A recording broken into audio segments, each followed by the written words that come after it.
Up, must be up.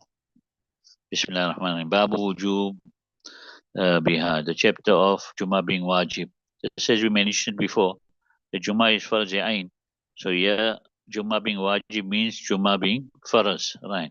الفصل الأول عن ابن عمر وأبي هريرة رضي الله عنهما أنهما قال سمعنا رسول الله صلى الله عليه وسلم يقول على أعواد منبره لا ينتهين أقوام عن ودعهم الجمعات أو لا يختمن الله على قلوبهم ثم لا يكونن من الغافلين. رواه Muslim. Now from Ibn Umar and Abi Hurairah radiallahu anhu, that they both say that we heard Nabi Karim saying on the stage of his mimbar that the people should stop from leaving out Jummah, from their leaving out of Jummah. Otherwise, Allah subhanahu wa ta'ala will place a seal on their hearts. Then they will become from those who will be neglectful. So placing a seal on our hearts will lead to neglect, right? And then that person will not accept the good advices. And when he doesn't accept the good advices, then he will be prone to the punishment of Allah subhanahu wa ta'ala. Right. وَنَبِي جَعَدِلْ ونبي الجادل زميري قال قال رسول الله صلى الله عليه وسلم من ترك ثلاث جمع تهاونا بها تبع الله على قلبه. رواه أبو داود والترمذي والنسائي بن ماجه والدارمي ورواه مالك عن صفوان بن سليم وأحمد ونبي قتادة. Then from B. Jadil Zumairi said Nabi Akram says whoever leaves out 3 Jumas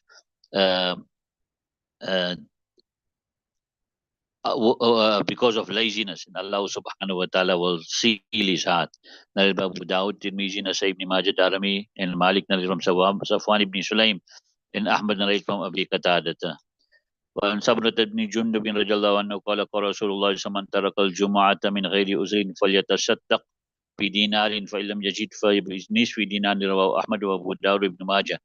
That was Samra ibn Jundub radiallahu anhu said Nabi Karim says, whoever leaves out Jummah without an excuse, then he should give sadaqah with 1 dinar, and if he doesn't find it, half a dinar. Narrated by Imam Ahmad, Abu Dawud, and Ibn Majah. Now, by giving sadaqah, it will not wipe out the sin of leaving out the Jummah, but it will make it lighter. Right. When Abdullah ibn Amr Nabi sallallahu alaihi wasallam قال الجمعة على من سمع النداء. رواه أبو داود. Abdullah ibn Amr from Nabi Karim sallallahu alaihi wasallam, he says Jummah is upon the one who hears the azan. Right.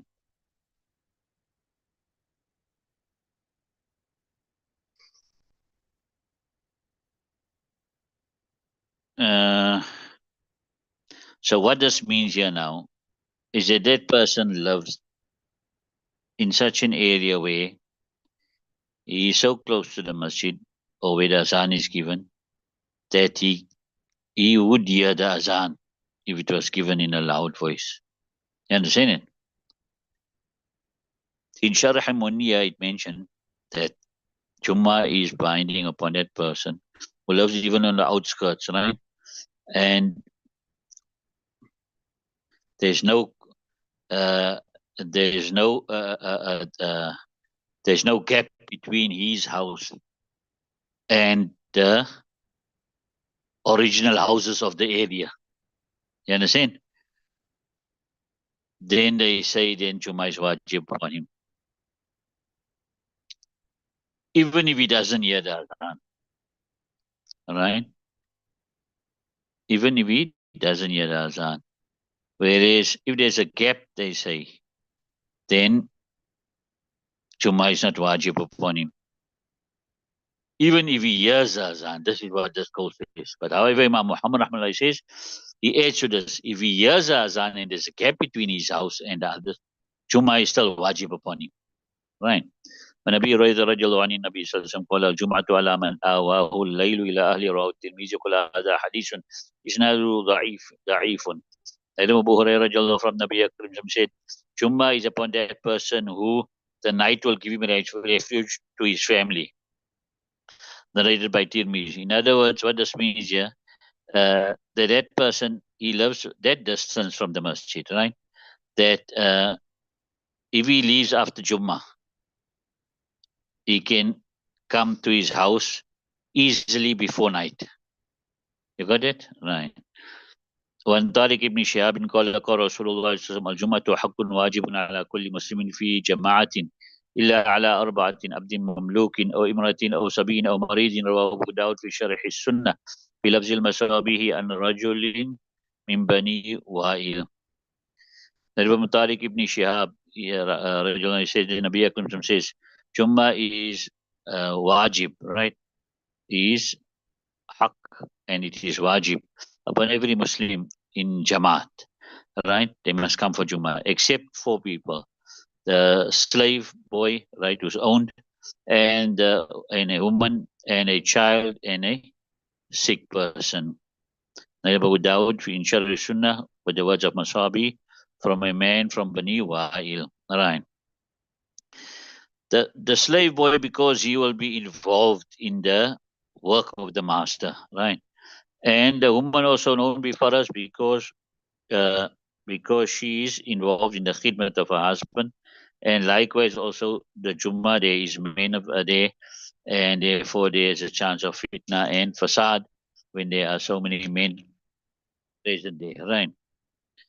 And then the third person was who? The child, right? Because he's not yet mukallaf. And then the fourth person was a sick person. You understand? That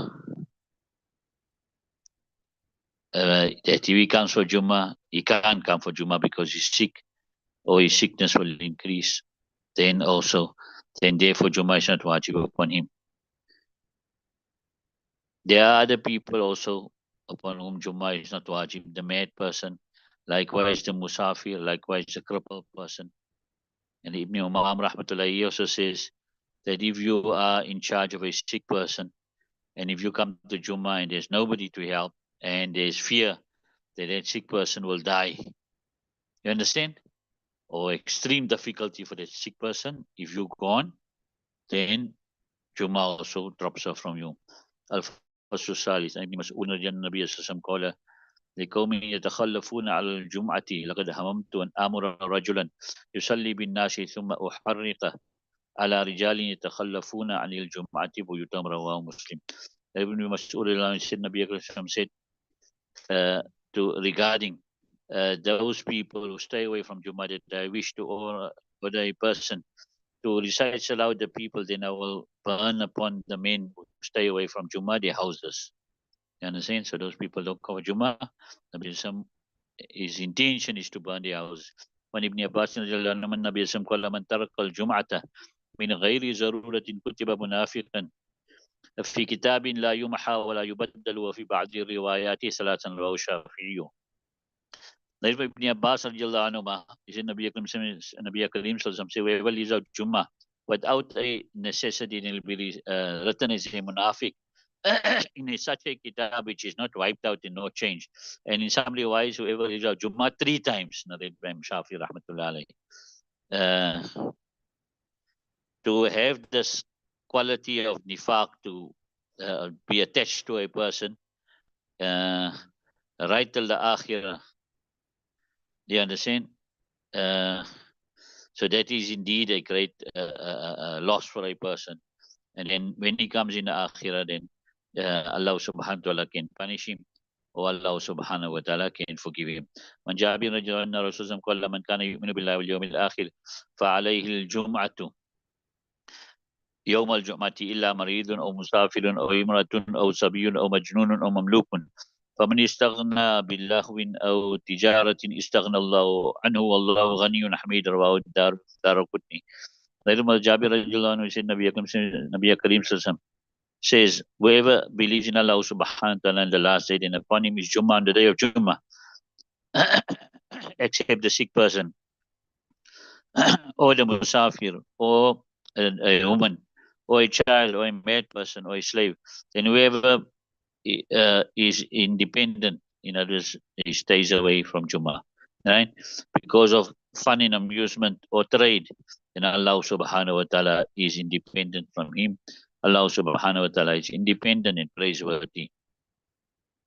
And therefore, if he thinks he's independent like us, then by being independent, he doesn't harm Allah subhanahu wa ta'ala in any way. He only harms himself. Babu Tanzifi Tabkiri, chapter of cleansing for Jummah and coming early for Jummah. When you say because cleansing for Jummah, then it means now taking a ghusl and trimming the mustache, cutting, right? And then also cutting the nails, cutting the hair below the navel, cutting the hair under the armpits, putting itar, all whatever is under the sunnahs of Jummah, right?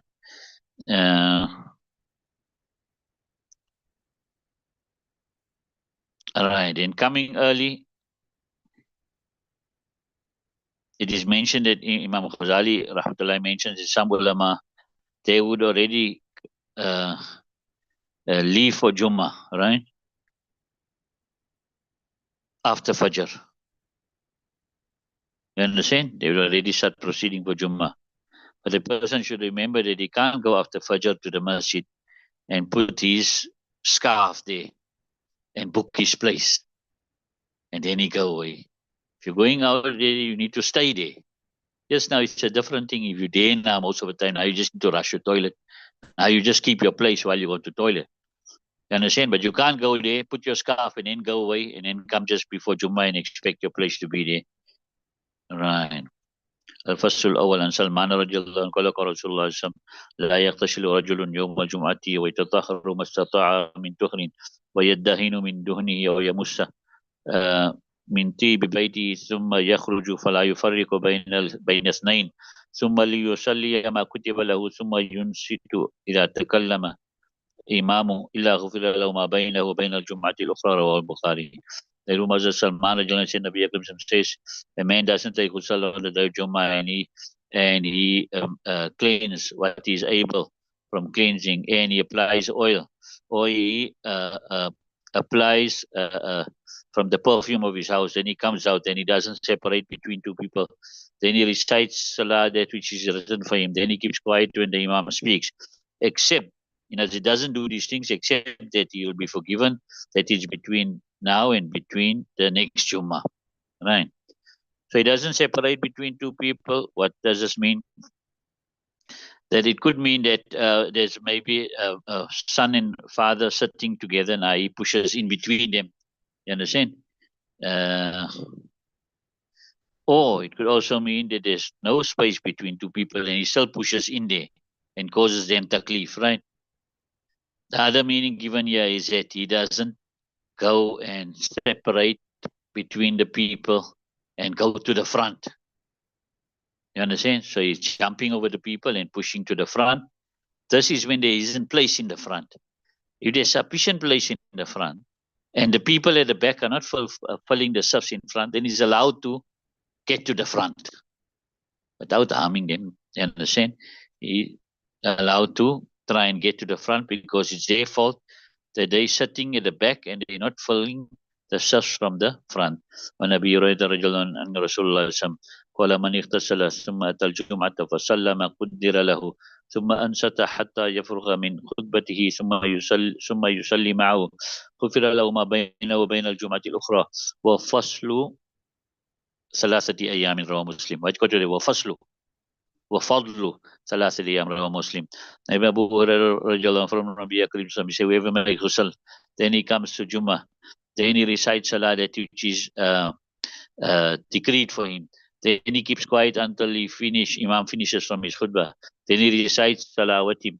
Then he will be forgiven that it's between this Jummah and between the next Jummah.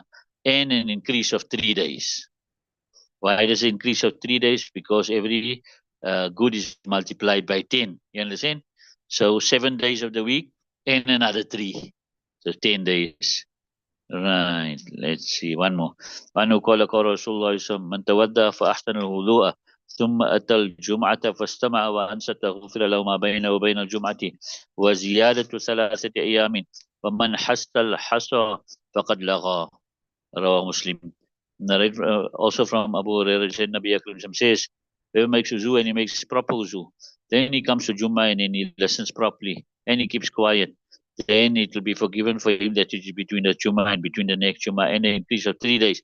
And whoever plays with the pebbles, then he has done lagh, he has done something of neglect, something wrong. He has done something wrong. So what does this mean? Hassal hasa, right? So it means now that maybe at the place of sajda, there is stones there. Now you're allowed to just wipe once. You understand? Not too much movement. Wipe it once so you can make your sajda properly. But now he's wiping a lot. You understand it? Now that becomes a makruh.